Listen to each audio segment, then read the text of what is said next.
আসসালামু আলাইকুম গাইস, আশা করি সবাই ভালো আছেন। গাইস, আজকে আমরা চলে যাচ্ছি সবাই মিলে খ্যাপসা খাইতে। জানেন সৌদি আরবের খ্যাপসা একটি জনপ্রিয় খাবার। তো ফাইনালি আমরা ইতিমধ্যে একটি রেস্টুরেন্টে প্রবেশ করলাম। দেখেন রেস্টুরেন্টে আসার পর এদের ব্যবস্থাটা দেখেন। আমরা সাধারণত রেস্টুরেন্টে গেলে চেয়ার টেবিলে বসা হয়, আর এই জায়গায় আসলে আমাদের বসার জন্য জায়গা দেওয়া হয়েছে। নিচে কার্পেট লাসা ছোট ছোট ছোট ছোট কেবিনের মতো।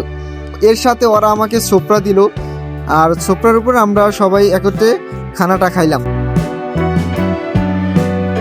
এখন বিষয়টা হয়েছে যে আমাদের চেয়ার টেবিলে এরকম ভাবে বসার স্থান না করে ওরা এইভাবে বসার স্থান করলো কেন? কারণ ওরা সাধারণত সৌদি আরবে সুন্নাত তরিকা পালন করে, যার জন্য ওরা সোফরা দেয়, মানে যে পলিটা আর কি নিচে রাখা হয়। আসলে এখানে আমার একটা জিনিস খুব সুন্দরভাবে মনে পড়ে গেল যে আমি যখন তাবলিগে যাইতাম, তো এইভাবে সবাই বসে একসাথে খাবার খেতাম। তো সৌদি আরবে খাবারের সিস্টেমগুলো এরকম, ওরা সুন্নাত তরিকা পালন করে, যার জন্য ওরা খাবারের ব্যবস্থাটা এইভাবে করে রাখে সাধারণত। হ্যাঁ, চেয়ার টেবিলও আছে, এমন যে নাই তা না, চেয়ার টেবিলও আছে।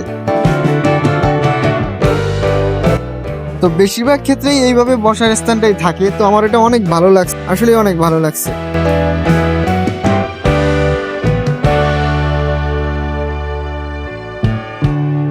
গাইস, আমরা খ্যাপসা খাওয়ার পরে চলে গেলাম বাঙালি মার্কেট। ওই জায়গা থেকে আমাদের বাঙালি কিছু খাবার তো ভোলা যায় না। দেশে থাকতে কতই ভাজা পোড়া খাইছি, পুরি সিঙ্গারার সাথে তো লেগেই থাকতাম। তো আর হালিমের কথা তো বললে লাভই নেই। মস্তাপুরের হালিম খুব সুন্দর, এবং কি আমাদের পুরান বাজার একটি হালিমের দোকান আছে, ওইটাও খুব সুন্দর। তো আমরা এখানে সাধারণত সৌদি আরবে হালি, চটপুরি, ফুচকা, তারপর সিঙ্গারা, পুরি, মানে যাবতীয় যা আছে সব পাওয়া যায় আলহামদুলিল্লাহ। মানে বাঙালি যেখানে আছে বাঙালি খাবার অবশ্যই থাকতো। অনেকদিন পর আমরা বাঙালি খাবার খেলাম, খুব ভালো লাগলো।